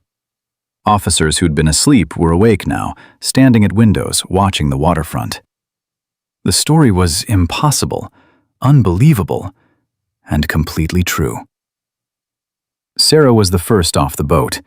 She walked past the crowd without acknowledging them, heading toward the equipment shed to return her gear. Behind her, candidates whispered urgently, their voices a mixture of awe and shame. I laughed when Brennan put her on her knees. I called her a diversity hire in the barracks. Jesus Christ, she's got a Navy cross. We're not even worthy to clean her boots. One of them, the SEAL lieutenant commander who'd volunteered for her boat crew, jogged to catch up with Sarah. Lieutenant, wait, please. Sarah stopped, turned. Sir? His face was anguished. I need to apologize. When Brennan humiliated you on the parade ground, I stood there and did nothing. I knew it was wrong. I knew it was hazing. And I did nothing, because I was a coward. You weren't a coward, sir. You were following protocol. Brennan was the ranking officer. That's an excuse, not a reason. I should have stepped forward. I should have said something. His voice cracked. You're a better operator than I'll ever be, and I let a bastard put you on your knees while I stood there like a statue. Sarah's expression softened slightly. Sir, can I ask you a question? Of course. If you see it happen again, to anyone, male or female, will you speak up? He straightened. Yes, ma'am. I swear it. Then you've already learned what you needed to learn. Apology accepted. She extended her hand. And for the record, sir, you're a hell of a boat crew member. That Checkpoint 2 recovery was textbook. He shook her hand, his grip firm. Thank you, ma'am. That means more than you know. Behind them, other candidates were forming a line. One by one, they approached Sarah, offering apologies, requesting forgiveness, seeking some way to reconcile what they'd witnessed with their own complicity in her humiliation. The EOD ensign was next. Ma'am, I'm sorry. I should have known better, should have seen it. You couldn't have known, ensign. My file is classified above your clearance level. That's not what I mean. I should have seen the way you moved, the way you breathed, the competence. I was so busy looking for what I expected to see that I missed what was actually there. Sarah nodded slowly. That's the lesson, ensign. People will always show you who they are if you're willing to look. Remember that when you're an instructor. Yes, ma'am. The line continued. 15 men. 20. Each with their own version of the same apology, the same shame, the same desperate need for absolution from someone they'd failed to see. Sarah received each one with quiet grace, never making them feel worse than they already felt, always finding something positive to say, always redirecting their guilt into a lesson that would make them better leaders. Garcia watched from a distance, then approached Brennan, who stood alone at the edge of the dock. They're lining up to apologize to her. As they should, Brennan said quietly. You should be in that line, boss. I already apologized, publicly, in front of everyone. That was a captain apologizing to a lieutenant. Man to man, Marcus. You need to face her. Really face her. Without the rank, without the audience. Just two people who understand what happened. Brennan turned to look at Garcia. I don't know if I can. You owe her that much. I owe her everything, and I can never repay it. Do you understand that? I put her on her knees, Garcia. I mocked her service, questioned her capability, deliberately tried to break her spirit. And she's a Navy Cross recipient. She's saved lives while I was playing tin pot dictator in a training course. His voice was raw with self-loathing. I'm not worthy to speak to her. Then become worthy, Garcia said simply. That's what she's giving you. A chance to become worthy. Don't waste it. At the equipment shed, Sarah was finally alone, stripping off her gear in methodical silence. Her phone buzzed. Another text from the unknown number. Saw the thermal feed, 647. New record. You trying to make the rest of us look bad? She smiled slightly, typed back, Someone had to raise the bar. Mission accomplished. Coming home? Few more days. Need to finish the after action. Your call stands. About exposure. Command backs you either way. Sarah stared at the message. The choice was hers. She could keep her identity classified, disappear back into the shadows, let this become just another classified operation that never officially happened. Or she could let the truth stand, accept the consequences, and maybe change something bigger than one training course. She typed, "Let it stand. Time for things to change." "Copy that. Proud of you, Chen. See you soon." She pocketed the phone just as Master Chief Reeves appeared in the doorway. "Lieutenant, you have a visitor. Says he needs to speak with you privately." Who? "Captain Brennan." Sarah's hands paused in their work. Send him in, Master Chief. Reeves hesitated. "You don't have to do this. I can tell him you're unavailable." It's fine. Send him in. Reeves left. A moment later, Brennan appeared in the doorway. He looked 10 years older than he had 48 hours ago. His eyes were red-rimmed, his hands shaking slightly. Lieutenant Chen, thank you for seeing me. Close the door, Captain. He did. The small equipment shed suddenly felt even smaller, the air thick with everything unsaid. I don't know where to begin, Brennan said. Then don't begin. Just talk. He took a shaky breath. My father was a SEAL. Vietnam era, 3 tours. He was my hero. Growing up, all I wanted was to be like him, to earn the trident, to prove I was worthy of the legacy. He paused. When women started integrating into special operations, he said it would destroy everything. He said it was political correctness run amok. He said women couldn't handle the physical demands, the mental stress, the reality of combat. And you believed him? Sarah said quietly. I believed him because he was my hero, and heroes don't lie. Except he did. He lied about everything that mattered. Brennan's voice broke. I spent 15 years defending his worldview. 15 years being exactly the kind of officer he told me to be. Hard, uncompromising, intolerant of weakness. And now? Now I've seen what I refused to see before. That strength has nothing to do with gender. That courage isn't exclusive to men. That the most dangerous operator I've ever encountered is a 5'4" woman who just taught me more about humility in 48 hours than I learned in my entire career. Sarah was silent, letting him continue. I put you on your knees, Lieutenant. I humiliated you in front of 100 men. I called you a diversity hire, a political statement, a tourist. And you're a hero. You've done things I can't even imagine.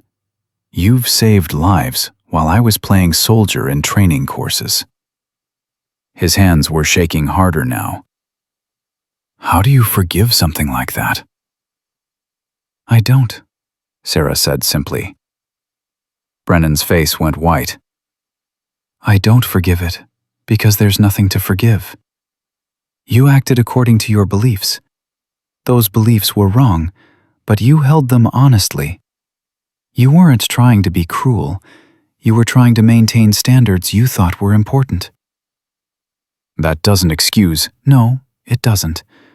But it explains.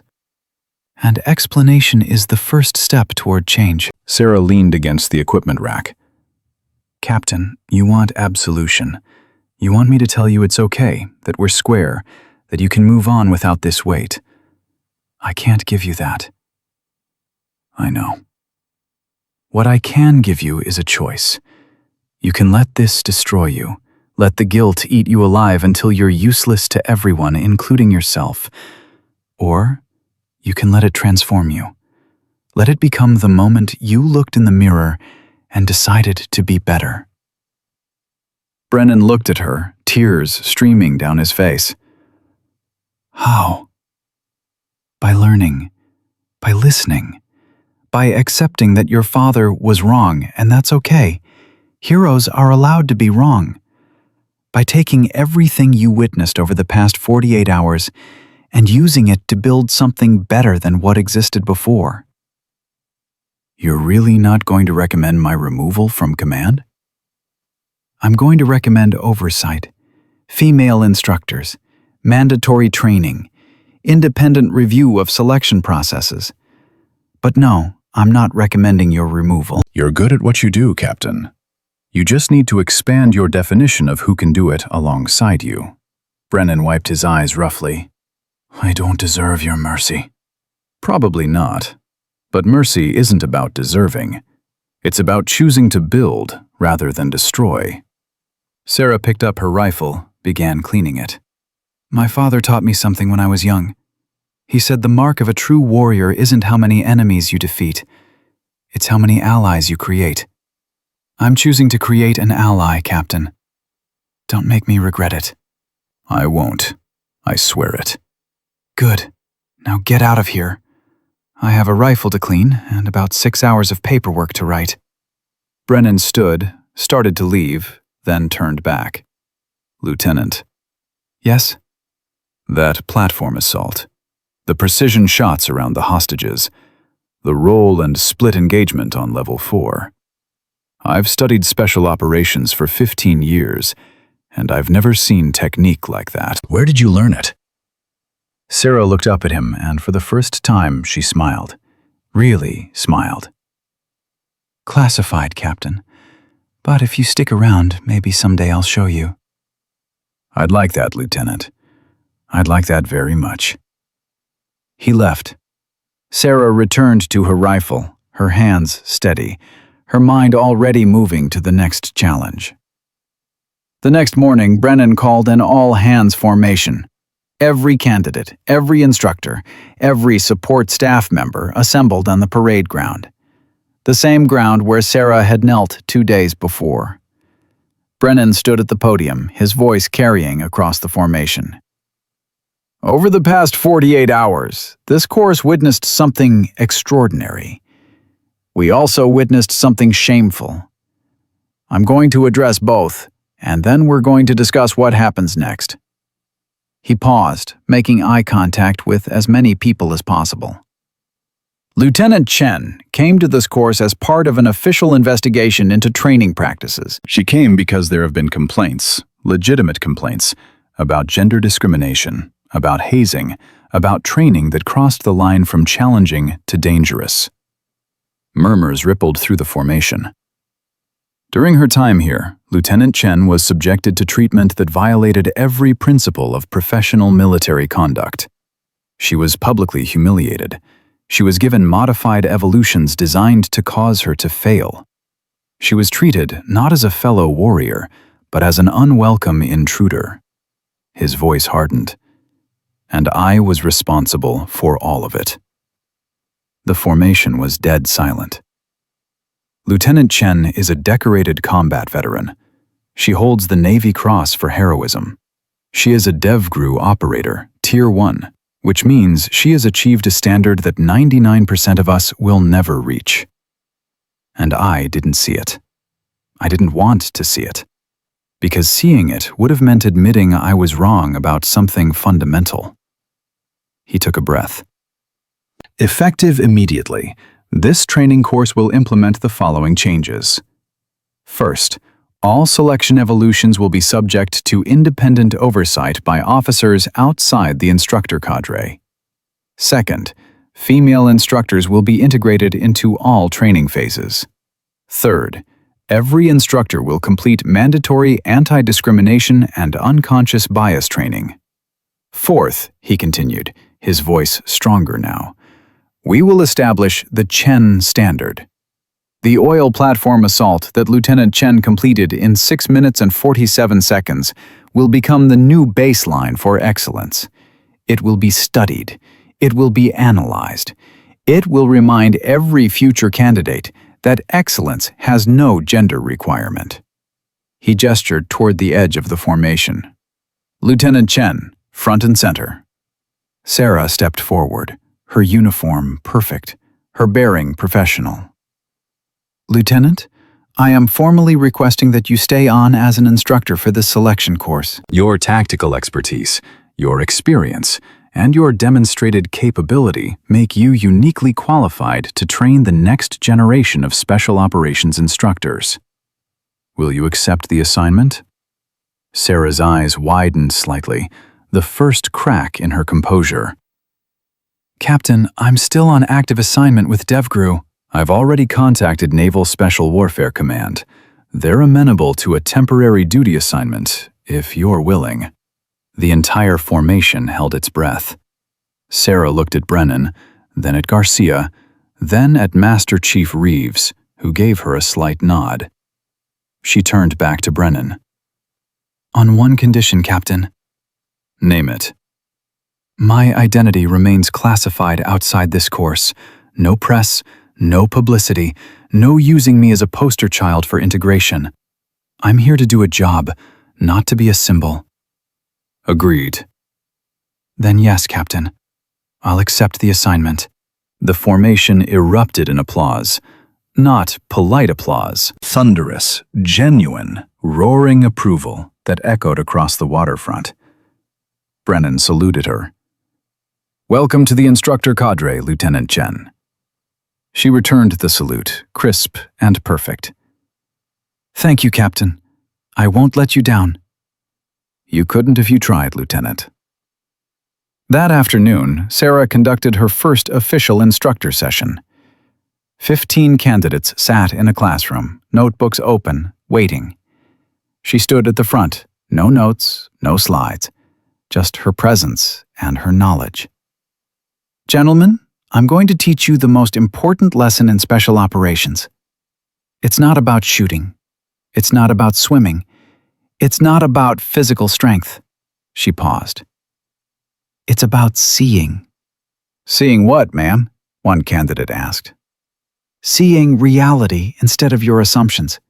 Seeing capability instead of stereotypes.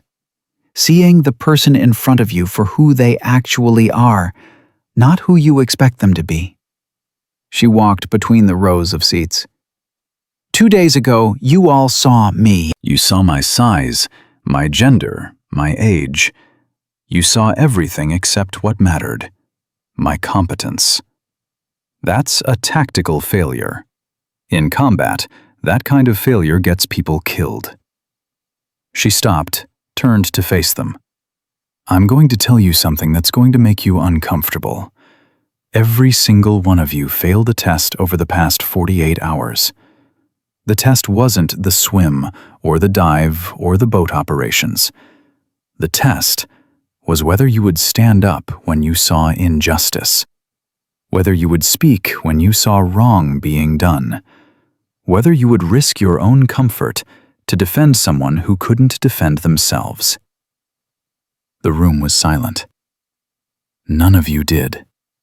You all failed. And that's okay, this time. Because now you know. Now you've felt what it costs to stay silent. And next time, you'll make a different choice. A hand went up. The SEAL lieutenant commander from before. Ma'am, how do we make sure we make the right choice? Sarah smiled slightly. You practice, just like shooting, just like diving, just like every other skill. You practice speaking up when it's uncomfortable. You practice questioning authority when authority is wrong. You practice being the person you wish you'd been 2 days ago. Another hand. What if we're wrong? What if we speak up and we're the ones making the mistake? Then you apologize and you learn. But I'll tell you something. The regret of speaking up and being wrong is nothing compared to the regret of staying silent and being right. Trust me on that. She walked back to the front of the room. This course just got harder. Not physically, morally. You're going to be challenged to think differently, to see differently, to lead differently. Some of you won't make it. Not because you can't swim fast enough, but because you can't grow fast enough. And that's fine. This profession isn't for everyone. But for those who stay, for those who embrace what we're building here, you're going to become something rare. You're going to become the kind of leader who sees people for who they are, who creates environments where excellence can come from anywhere, who builds teams that are stronger because they're diverse, not weaker. She paused at the door. Class dismissed. Tomorrow we start tactical training. Bring your A-game. I promise you, I will." They filed out silently, each man carrying the weight of her words. Garcia found her afterward in the instructor office. "That was one hell of a first class." They needed to hear it. They did. We all did. He sat down across from her. "So you're really staying?" "For a while. DevGu can spare me for a few months. God knows they've been trying to get me to take a teaching rotation for years." "Why didn't you?" Sarah was quiet for a moment. "Because teaching means being visible, and I've spent my entire career trying to be invisible." That's how you survive as a woman in special operations. You make yourself so good that they can't ignore you, but so quiet that they can't target you. "And now?" "Now I'm tired of being invisible. Tired of watching other women get chewed up by a system that's designed to reject them. Tired of knowing I could help and choosing not to because it's safer." She looked at Garcia. "Brennan was right about one thing. I am better than him. I am better than most of the instructors here. And if I'm not willing to use that to make things better, then what's the point?" Garcia nodded slowly. "For what it's worth, I think you're making the right call." "Time will tell," Sarah said. "Time will tell." That night, alone in her temporary quarters, Sarah sat down to write her official report. Her fingers hovered over the keyboard for a long moment before she began typing. The report was clinical, factual, devastating in its precision. It documented every instance of discrimination, every safety violation, every moment where training crossed into hazing. It named Brennan specifically. It recommended systemic changes. But it also included a paragraph that surprised even her. Despite significant initial failures in judgment and conduct, Captain Marcus Brennan demonstrated capacity for growth and self-correction when presented with contradictory evidence.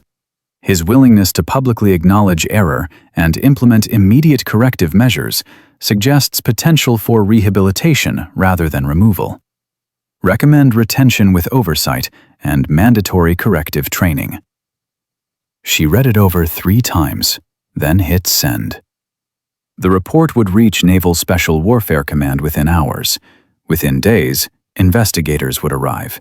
Within weeks, the entire instructor selection program would be transformed. And Sarah Chen, the quiet professional who'd spent her career in the shadows, would be at the center of it all. She closed her laptop and looked out the window at the dark ocean. Somewhere out there, her teammates were conducting operations she couldn't discuss, in places she couldn't name, doing work that would never be acknowledged. She'd be back with them soon enough. But for now, she had a different mission. She had a system to change. And God help anyone who stood in her way. The investigation team arrived 3 days later. 2 commanders and a captain from Naval Special Warfare Command, accompanied by a legal officer and an equal opportunity specialist. They set up in the base conference room and began interviewing candidates one by one. Sarah was called in first. She entered the conference room to find 5 stone-faced officers sitting across a long table, recording devices ready, notebooks open. "Lieutenant Chen," the senior commander said, "please have a seat. This interview is being recorded for official purposes. Do you understand your rights?" "Yes, sir." "Your report was comprehensive. We need to verify certain allegations, specifically the incident on the parade ground. Can you describe in detail what occurred?" Sarah took a breath. "Captain Brennan ordered me to my knees in front of the assembled candidates. He conducted a uniform inspection while delivering commentary designed to humiliate me and question my presence in the course." "Did you feel threatened?" "No, sir." "Did you feel discriminated against?" "Yes, sir." "Why didn't you report it immediately?" Sarah met the commander's eyes. Because reporting it would have compromised my mission objective, sir. I was there to document patterns of behavior, not individual incidents. One report of misconduct could be dismissed as interpersonal conflict. A pattern documented over multiple days is evidence of systemic issues. The legal officer leaned forward. Lieutenant, are you aware that by not reporting assault, it wasn't assault, sir. It was hazing. Unacceptable hazing, but within the technical bounds of training authority. Captain Brennan gave me a lawful order. I complied. That's not assault. Some would argue that ordering you to your knees was itself unlawful. Then some would be welcome to make that argument in their own proceedings, sir. I'm documenting what happened. How you classify it is above my pay grade. The commanders exchanged glances. The senior one spoke again. Your report recommends Captain Brennan remain in command. Given what you experienced, that's surprising. Is it, sir? Most people in your position would want his head on a pike. Sarah smiled slightly. I'm not most people, sir. I'm a DevGru operator. We complete missions. We don't engage in personal vendettas. This isn't about vendetta. This is about justice. Justice, Sarah said quietly, is creating a system where the next woman doesn't experience what I experienced. Justice is transforming a flawed leader into an effective one. Justice is using this moment to build something better than what existed before. Ending Captain Brennan's career accomplishes none of those objectives. The Equal Opportunity Specialist spoke for the first time. Lieutenant, you're asking us to give him a second chance. Why? Because he's already changing, sir. I've watched him over the past 72 hours. He's listening to female candidates differently. He's questioning his assumptions. He's seeking input from people he would have dismissed 3 days ago. That's not someone who needs to be removed. That's someone who needs to be guided. And if he backslides, then you remove him. But give him the chance to prove he can be better. That's all I'm asking. The interview continued for 2 hours. Every question designed to find cracks in her story, inconsistencies in her account, evidence of bias or personal motivation. They found nothing, because there was nothing to find. Sarah had documented everything with the cold precision of an operator running a surveillance operation. When she finally left, the legal officer turned to the senior commander. She's protecting him. No, the commander said slowly. She's playing a longer game than we are. She's not interested in punishing one captain. She's interested in changing the entire system. And she's using Brennan as the test case. That's a hell of a gamble. She's a Tier 1 operator. High-risk operations are what she does. Over the next week, they interviewed 37 candidates and 8 instructors. Every story corroborated Sarah's account. Every witness confirmed the pattern. By day 6, the investigation team had enough evidence to court-martial Brennan 3 times over. Instead, they called him into the conference room. Brennan entered alone, no lawyer, no representation. He stood at attention, waiting for the axe to fall. Captain Brennan, the senior commander said, we've completed our investigation. We've reviewed Lieutenant Chen's report, interviewed witnesses, and examined video footage of training evolutions. Do you dispute any of the findings? No, sir. You admit to the conduct described in the report? Yes, sir. Every word of it. You understand that this conduct constitutes multiple violations of the Uniform Code of Military Justice? Yes, sir. The commander leaned back. Then explain to me why we shouldn't end your career right now. Brennan's jaw tightened. You should, sir. I deserve it. What I did was inexcusable. I let my prejudices, my arrogance, and my ego override my professional judgment. I humiliated a decorated combat veteran because I couldn't accept that she might be better than me. There's no excuse for that. And yet Lieutenant Chen recommends you remain in command. Why do you think that is? I don't know, sir. Mercy I don't deserve. Wrong answer, Captain. The commander stood, walked around the table. She recommends you remain in command because she believes you can change. Because she's seen evidence that you're already changing. Because she's betting that a reformed captain who's learned humility the hard way is worth more to the Navy than one more officer punished and dismissed. Brennan said nothing. Here's what's going to happen. You will complete 40 hours of mandatory anti-discrimination training. You will work directly with female instructors who will have veto authority over your training decisions. You will submit to quarterly reviews for the next 2 years. You will personally mentor 3 female candidates per selection cycle. And you will never, ever treat another sailor the way you treated Lieutenant Chen. Are we clear? Yes, sir. If you fail any of these requirements, your career is over. No second chances, no appeals. Done. Do you understand? Yes, sir. Good. You're dismissed. Report to Lieutenant Chen at 0700 tomorrow. She's going to teach you how to be a better instructor. Brennan's eyes widened. Sir? You heard me. She's staying on as lead instructor for close quarters combat. You're going to learn from her. And Captain, I suggest you pay attention. That woman forgot more about special operations than you'll ever know. Brennan saluted, executed an about-face, and left. In the hallway, his legs almost gave out. He leaned against the wall, breathing hard, trying to process what had just happened. Garcia found him there 10 minutes later. Boss, you okay? They're keeping me. I heard. Congratulations. Don't congratulate me. I don't deserve this. Maybe not. But you've been given a gift, Marcus. Don't waste it. The next morning, Brennan reported to the close quarters combat training facility at exactly 0700. Sarah was already there, setting up a training scenario in the kill house. Good morning, Captain, she said without looking up. Grab a training rifle and clear your weapon. Lieutenant, I want to... No talking during drills, Captain. We'll debrief after. Now grab your weapon. For the next 4 hours, Sarah ran Brennan through close quarters combat drills with a precision that was humbling and brutal.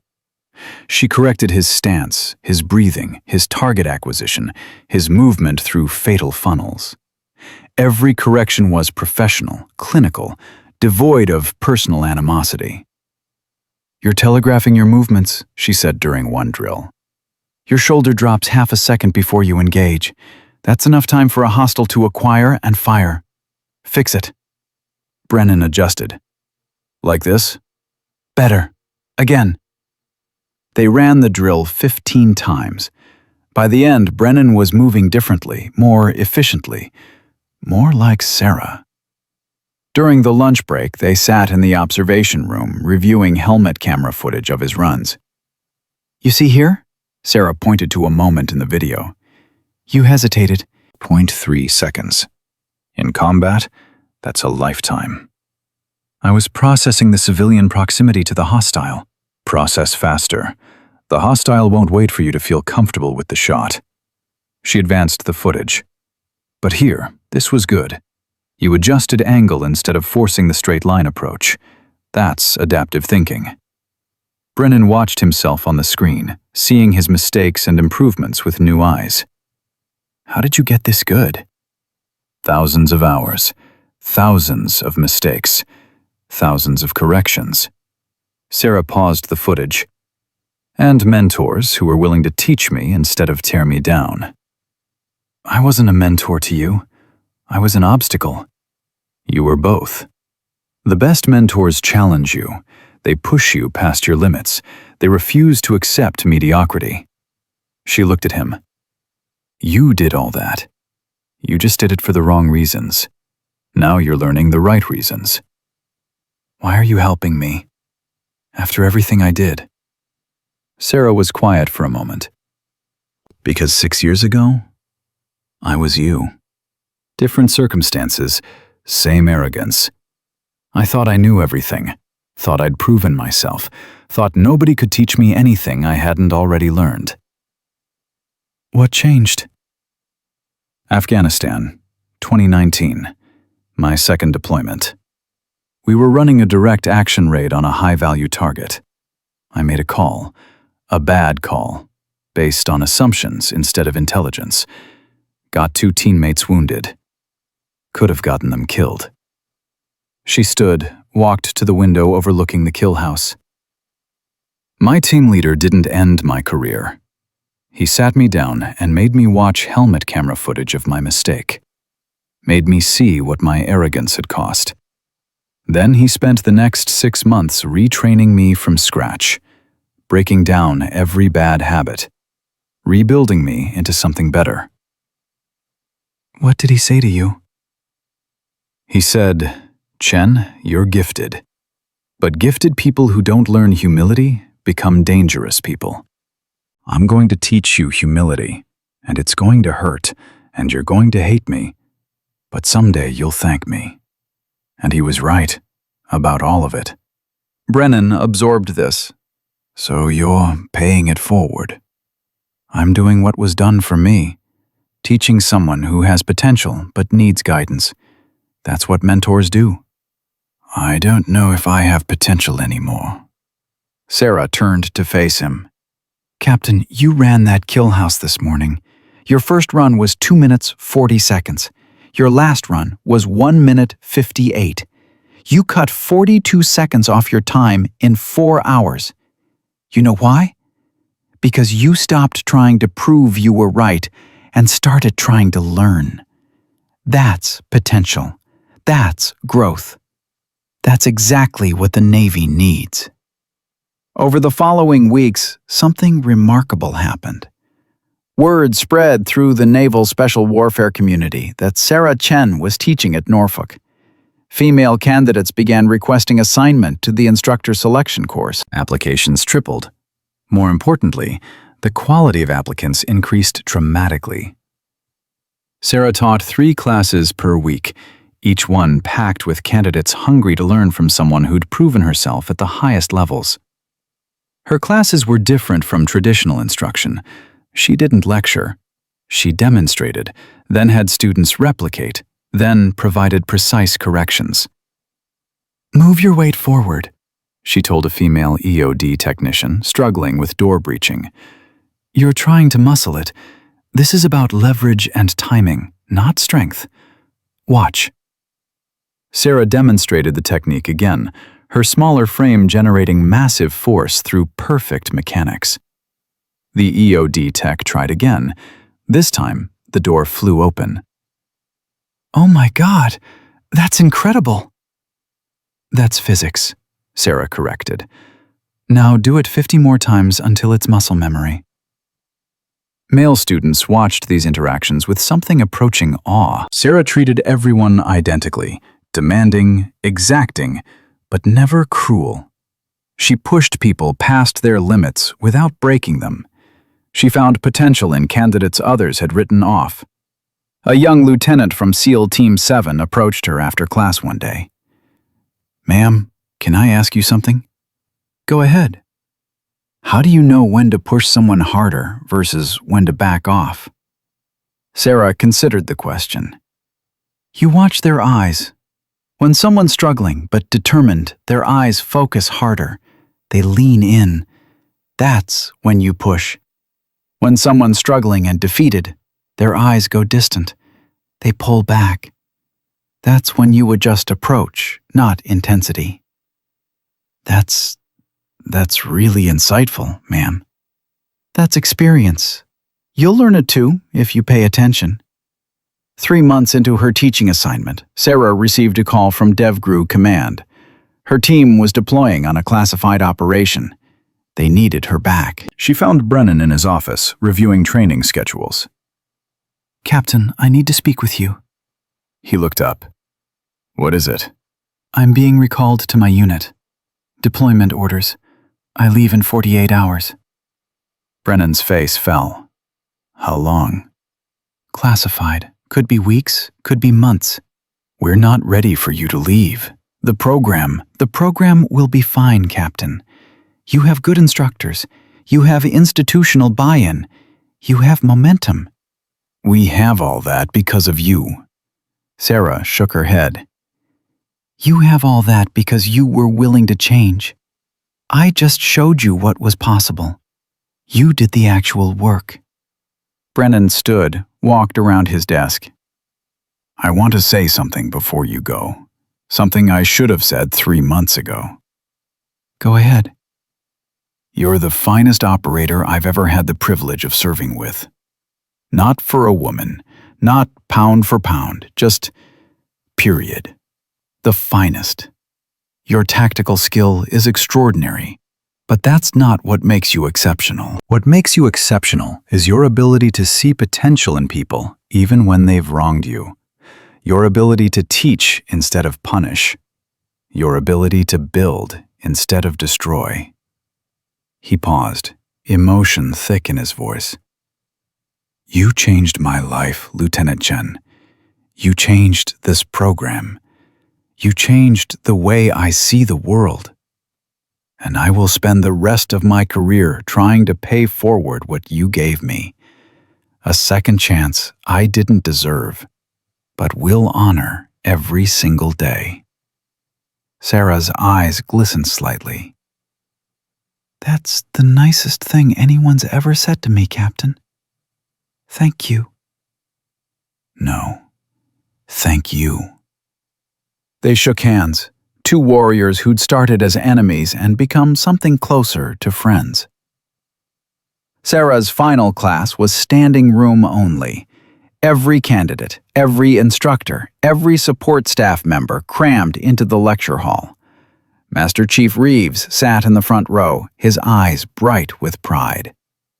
Sarah stood at the podium, looking out at the assembled faces. I'm going to keep this short because I hate long goodbyes. Over the past 3 months, I've had the privilege of teaching some of the finest sailors, soldiers, and Marines in our military. You've taught me just as much as I've taught you. 3 months ago, this program was broken, not because of malice, but because of blindness. We couldn't see what we didn't expect to see. We couldn't value what we didn't recognize. We were so focused on maintaining tradition that we forgot tradition is supposed to serve excellence, not replace it. She paused, making eye contact with Brennan in the back of the room. But broken things can be fixed. Broken people can heal. Broken systems can transform. All it takes is willingness to admit the truth and the courage to change. I want to leave you with one final lesson, the most important lesson I know. Excellence has no gender. Courage has no size requirement. Leadership has no demographic. The warrior in front of you might not look like you, might not sound like you, might not match your mental image of what a warrior should be. And that's okay. Your job isn't to make them fit your image. Your job is to see them for who they are and help them become the best version of that person. Her voice grew stronger. Some of you will become instructors. Some will return to operational units. All of you will lead sailors someday. When you do, remember what you learned here. Not the technical skills, those are important, but they're not what matters most. Remember that you have the power to build people up or tear them down. That you can create environments where excellence flourishes or where it gets crushed under the weight of prejudice and assumption. Choose to build. Choose to see. Choose to lead with humility and strength in equal measure. And when you inevitably screw up, because you will, have the courage to admit it, learn from it, and become better because of it. She stepped back from the podium. It's been an honor. Fair winds and following seas to all of you. The room erupted in applause that lasted 5 minutes. When it finally died down, the SEAL lieutenant commander who'd been on Sarah's boat crew stood. Ma'am, permission to speak. Granted. 3 months ago, you asked me if I would speak up the next time I saw injustice. I want you to know, I did. Last week, I witnessed a senior enlisted member making inappropriate comments to a female sailor. I reported it. The sailor thanked me, said nobody had ever stood up for her before. His voice cracked. "You taught me that. Thank you." Others stood, sharing similar stories. The EOD ensign who'd started a women's mentorship program, the Marine captain who'd revised his unit's evaluation criteria to eliminate gender bias, the Army Ranger who'd reported a training safety violation that would have been ignored before. Sarah listened to each one, her expression neutral, but her eyes bright. When the last person finished, she simply nodded. "That's the legacy I wanted to leave. Thank you all for carrying it forward." She left the podium, walked through the crowd toward the exit. People reached out to shake her hand, to thank her, to tell her what she'd meant to them. She received each gesture with quiet grace, never lingering, never making it about herself. At the door, Garcia was waiting. "We're going to miss you, Chen. You'll be fine. Better than fine. This program is in good hands. Because of what you built. Because of what we all built. Together." She smiled. "Take care of them, Garcia. Especially Brennan. He's got a lot of potential if someone keeps him honest." "Will do. Stay safe out there." "Always do." She walked out into the Virginia sunlight, heading toward a waiting car that would take her to the airfield, to the C-17 that would carry her back to her team, back to the shadows where she'd always been most comfortable. But something had changed. She was no longer invisible by necessity.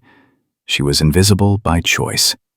And she'd proven that when the moment required it, she could step into the light and change everything. The program she left behind continued to evolve.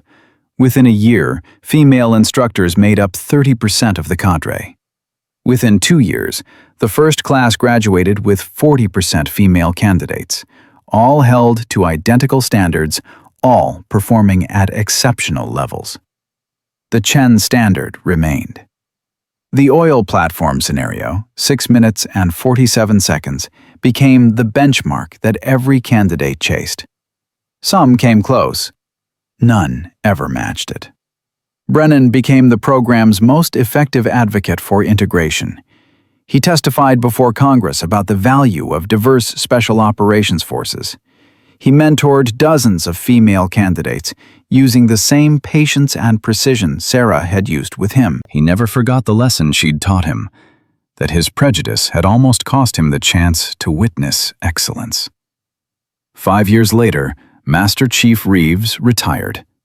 At his ceremony, he gave his final speech. "In 47 years of service, I've seen a lot of change, most of it slow, some of it painful. But the best change I ever witnessed happened in 72 hours, when a 5'4" DevGru operator showed an arrogant captain and an entire training program what true strength looks like. That moment changed the trajectory of naval special warfare. And it changed my life." He pulled out a small brass plaque, the same one that hung in the training facility trophy case. This is a copy of the original. The inscription reads, "Lieutenant Sarah Chen, the Chen Standard, 647. Excellence requires no explanation. Assume nothing." That's the legacy I'm most proud to have witnessed. That's the Navy I'm proud to leave behind. Somewhere in a denied access environment halfway around the world, Sarah Chen was conducting an operation that would never be acknowledged, would never be celebrated, would never make the history books. She was doing what she did best, operating in silence, achieving the impossible, asking nothing in return. But back at Norfolk, in a training facility transformed by her presence, her legacy lived on. In every female candidate who knew she belonged. In every instructor who'd learned to see capability instead of demographics. In every male sailor who'd discovered that his strongest teammate might be someone he'd never expected. Sarah Chen had proven that the most powerful weapon in any arsenal isn't a rifle or a bomb or a ship. It's the willingness to challenge assumptions, to demand excellence from everyone, and to lead with such undeniable competence that the only possible response is respect. She'd shown them that silence isn't weakness, that small doesn't mean incapable, that a warrior's worth is measured in action, not appearance. And she'd done it all without raising her voice, without demanding recognition, without breaking the quiet professional code she'd lived by her entire career. In the end, that was her greatest triumph. She'd changed everything, without becoming anything other than exactly who she'd always been. A warrior who let her actions speak louder than any words ever could.